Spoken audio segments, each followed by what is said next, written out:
నమస్తే. Realtor oxygen founder అలానే CEO doctor Nandi Rameshwara Rao గారు ప్రస్తుతం మనతో పాటు ఉన్నారు. మాట్లాడదాం. నమస్తే అండి. సార్, ఎవ్రీ వీక్ ఈ వీక్ లో ట్రంప్ గారు ఏం చేశారు, real estate up and downs ఏంటి, and gold silver up and downs ఏంటి, వీటి గురించి మనం డిస్కస్ చేస్తూ ఉన్నాం. అండ్ మొన్న చూసాం మనము, ట్రంప్ గారు ఒక్క వీసాకి $1,00,000 తీసుకుంటారంటున్నారు. అసలు వర్ణించడానికి, దాని గురించి మాట్లాడడానికి కూడా మాటలు రావట్లేదు. ఎలా ఉండి డెసిషన్స్ తీసుకుంటున్నారు, ఆయన ఉద్దేశం ఏంటి, ఆయన క్యాలిక్యులేషన్స్ ఏంటి, ఏం చెప్తారు మీరు? నా దేశం నా ఇష్టం. ఆయన దేశం కోసం పాకులాట అవుతుంది. సో ఆ క్రమంలో, ఆ ప్రాసెస్లో, ఆ సిస్టంలో మిత్ర దేశాలు ఎవరు ఇబ్బంది పడుతున్నారు. ఆయన కంట్రీని ఆయన ప్రొటెక్ట్ చేసుకోవాలనుకుంటున్నారు, తప్పు లేదు, 100%. But at what cost? ఎడాపెడా మనకు తోచినంత డిసిషన్, అది అవతలాడు బాధపడి అవతలాడు బాధ. ఒక సామెత ఉంది, నాకు ఒక కన్ను తీసిన వల్ల దేవుడికి 2 కళ్ళు మాత్రం తీసాయంటారు. అట్లా నేను కొద్ది లాస్ అయిన వల్ల వాడు మొత్తం లాస్ అయిపోవాలన్నారు. పగ, కక్ష, ద్వేషం ఏమంటారో తెలియదు. ఎందుకంటే ట్రంప్ తీసుకున్న ప్రతి నిర్ణయం చరిత్రాత్మక, రీరైటింగ్ ది హిస్టరీ.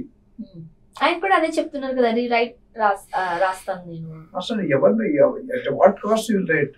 ప్రజలు హ్యాపీ లేరు, అమెరికా వాళ్ళు హ్యాపీ లేరు, ఇండియా వాళ్ళు హ్యాపీ లేరు, చైనా వాళ్ళు హ్యాపీ లేరు, ఎవరు హ్యాపీ ఉన్నారు ఆయన వాళ్ళు? కాకపోతే పెద్దని అందరికి బిగ్ బాస్ కాబట్టి, నాగార్జున గారు బిగ్ బాస్ ఎట్లా ఉన్నారు, ఇక్కడ బిగ్ బాస్ అయినా ఆయన ఏది చెప్తే వేదం అంటే చెప్పింది వేదవాక్ అంటారు కదా, చెప్పింది ఫైనల్. నేను అక్కడ ఆయన సరిగ్గా ఉంటేనే ఇండియా సరిగ్గా ఉంటుంది, ఇండియా సరిగ్గా ఉంటేనే ఏపీ తెలంగాణ సరిగ్గా ఉంటుంది. అక్కడ సరిగ్గా లేదు మొత్తం చైన్ రియాక్షన్. $1,00,000 అనేది షాకింగ్ న్యూస్. ఎక్స్పెక్ట్ చేయలేదు కదండి. అంటే ఎవరు ఎక్కడ ఇప్పుడు వాళ్ళు ఏం చేస్తున్నారు, ట్రంప్ గారు, వాళ్ళు వైట్ హౌస్ సెక్రటరీ, మిగతా క్యాబినెట్ వైస్ ప్రెసిడెంట్ అందరూ how to send the foreigners back. అందులో ఇండియా కొద్దిగా ముందంజలో ఉంది. India one of the super power country in the world. China, India, Japan ఎప్పుడైనా మూడింటికి థ్రెట్, 3 అని థ్రెట్టే కానీ సుఖమేం లేదు. ఎందుకంటే టెక్నాలజీలో మన దేనికి కూడా తగ్గిపోవట్లేదు, దేంట్లో కూడా హమ్ కిసీసే కమ్ నహి. సో మన పాకిస్తాన్ ఇండియాలో వారిలో రియాలిటీ చాలా మంది బయటకు తెలిసింది. What is strength? 2 ladies can, if 2 ladies our defense officers can smash 9 స్థావరాలు, 9 పాకిస్తాన్ within 20 minutes. జెంట్స్ దాకా వెళ్ళగమ్మా. సో అట్లా దానివల్ల ప్రపంచం మొత్తానికి, రెస్ట్ ఆఫ్ ది వరల్డ్ తెలిసి ఇండియా స్ట్రెంగ్త్ ఏంటో. మేక్ ఇన్ ఇండియా అనే concept, make in America, great America, MAGA అని పెట్టాడు. సేమ్ మన కాన్సెప్టే. దాని ఏమంటే ఇతరులు, foreigners should not be allowed in to America because మన వాళ్ళు జాబ్స్ వాళ్ళు కొట్టేస్తున్నారు, మన వాళ్ళు ఎర్నింగ్ చేయలేదు, వాళ్ళు ఎర్నింగ్ చేసుకుంటున్నారు, మనం ఎందుకు పనికిరాని వాళ్ళు అయిపోతున్నాం. సో కాబట్టి వాళ్ళని ఏదో విధంగా హింస పెట్టి సాధించి సతాయించి, ఇంకా వర్డ్స్ నాకు తెలియదు. కొంతమంది చెప్తూ ఉంటారు, అమెరికా ఈ రోజు ఈ పొజిషన్ లో ఉంది అని అంటే దానికి ప్రధాన కారణం మన ఇండియన్స్ అక్కడ పనిచేయడం. మన వాళ్ళకి డాలర్స్ అంటే, మన వాళ్ళకి డాలర్స్ అంటే అత్యంత ప్రేమ, ఆడవాళ్ళకి బంగారం అంత ప్రేమ. కొన్ని మాటలు మనం మాట్లాడకూడదు కాబట్టి మీడియా ముఖంగా మాట్లాడట్లేదు, కానీ బయట చెప్తున్న మాటలు చాలా ఉంటది మన వాళ్ళకి. అఫ్ కోర్స్ దానివల్ల సెటిల్ అయ్యే సందర్భాలు కూడా ఇక్కడ చాలా క్లారిటీగా ఉంటది కాబట్టి ఆస్తులు సంపాదించుకోవచ్చు. దట్ అమెరికా అని అంటే మనం ఒక ప్రెస్టేజ్ గా తీసుకుంటారు. ఇవన్నీ అమెరికాకి కలిసి వచ్చాయి. ఇక్కడ మన దగ్గర పెట్రోల్ బంకుల్లో పనిచేయాలి అని అంటే చాలా చిన్న చూపుగా ఫీల్ అవుతూ ఉంటారు. రెస్టారెంట్ లో వెయిటర్ గా పనిచేయాలంటే తాను చాలా తక్కువగా చూసుకుంటారు.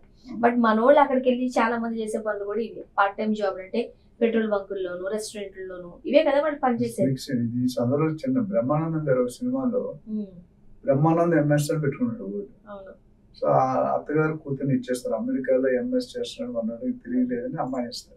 ఒక సంవత్సరం తర్వాత అమెరికా వెళ్తారు, అల్లుడి దగ్గరికి వెళ్తే బెంచ్ కార్లో వస్తారు. బెంచ్ కార్లో వచ్చి ఇమీడియట్ లోనికి వెళ్ళి స్వీపర్ డ్రెస్ తీసుకొస్తాడు.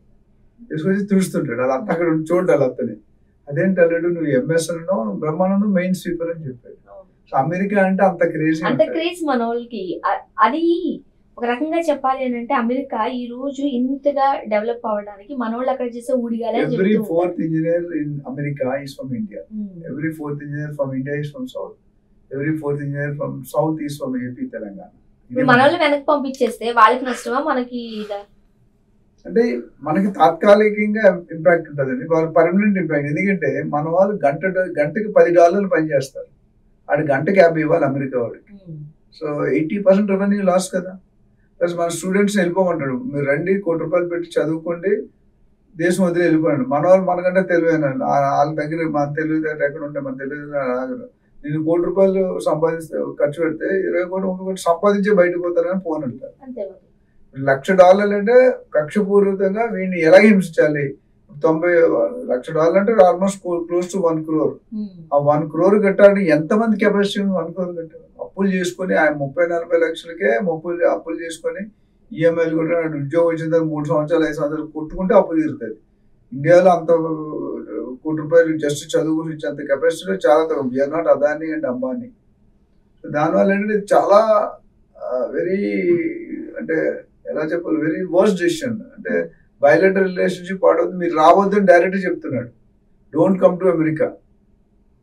మా అమెరికా ఇంటర్నల్ డైరెక్టర్స్కి టీంకి ఏం చెప్తారంటే, మీరు సొంత లీడర్షిప్ మన వాళ్ళని ట్రైన్ చేసుకోండి. ఎందుకు ఇంపోర్ట్ చేస్తారు, ఎందుకు చేయకండి, ఆ సోర్సెస్ అని ఇక్కడ డెవలప్ చేయండి.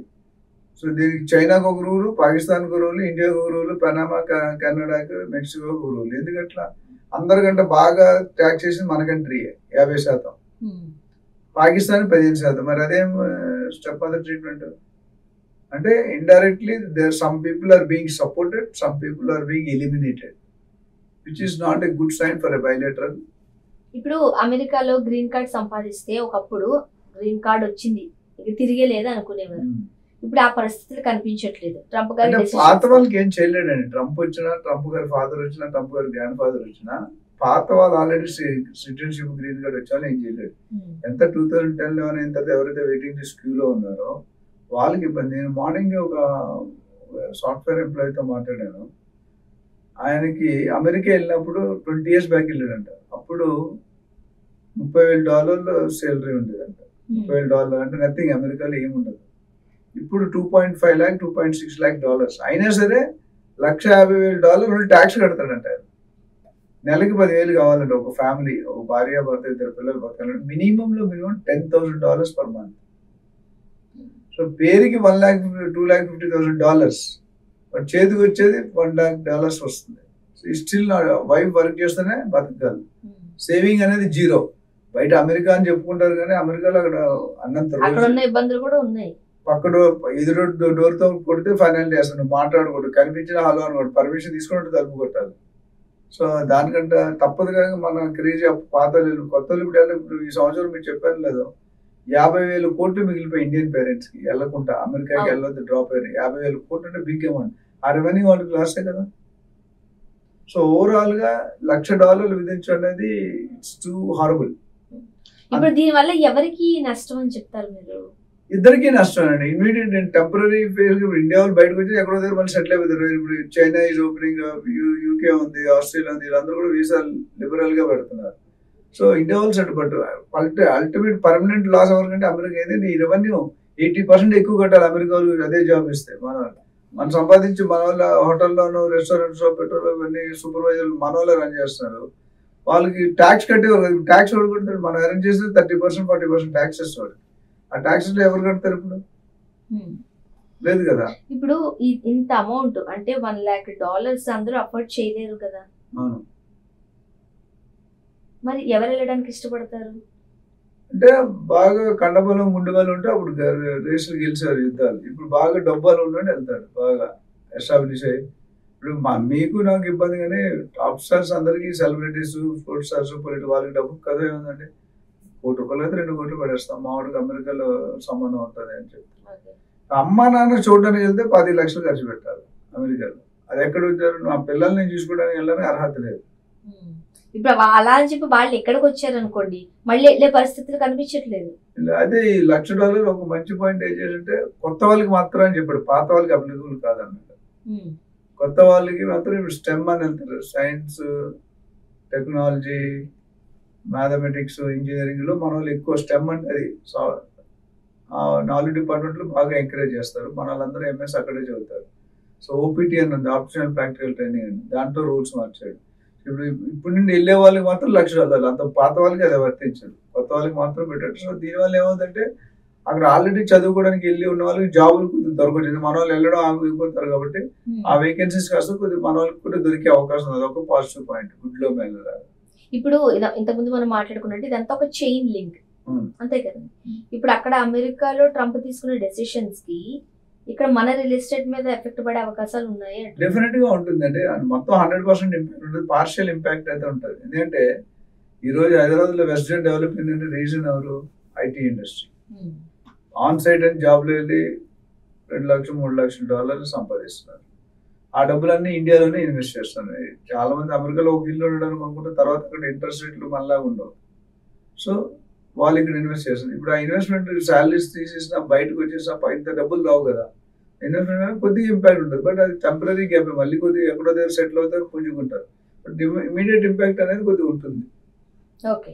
సో రియల్ ఎస్టేట్ ఎన్ఆర్ఐస్ కొంత భాగం 100% ఎన్ఆర్ఐస్ కదా, అట్లా 100% తెలంగాణలో హైదరాబాద్ పెట్టేది తెలంగాణలో 10-20-30%. Rest of the country, rest of the world, Singapore, Dubai, Malaysia ఇవన్నీ కూడా మన దగ్గర ఇన్వెస్ట్మెంట్స్ పెడుతున్నారు, బోత్ ఇండస్ట్రీ వైజ్ కానీ real estate. So real estate మనకి ఎన్నో ఇన్ఫ్రాస్ట్రక్చర్ వాళ్ళ అడ్వాంటేజ్ అంటే ఈ తాత్కాలిక ప్రాబ్లమ్స్ వచ్చినా తాత్కాలికంగానే ఉంటాయి, టెంపరీ ప్రాబ్లమ్స్ టెంపరీ, పర్మనెంట్గా ఉండవు. సో ఓవరాల్ గా కొద్దిగా ఇంపాక్ట్ ఉంటుంది, బట్ ఇట్ మే కవర్. ఎందుకంటే హైదరాబాద్ దూసుకెళ్లే పద్ధతులు ఏ సిటీ లేదు.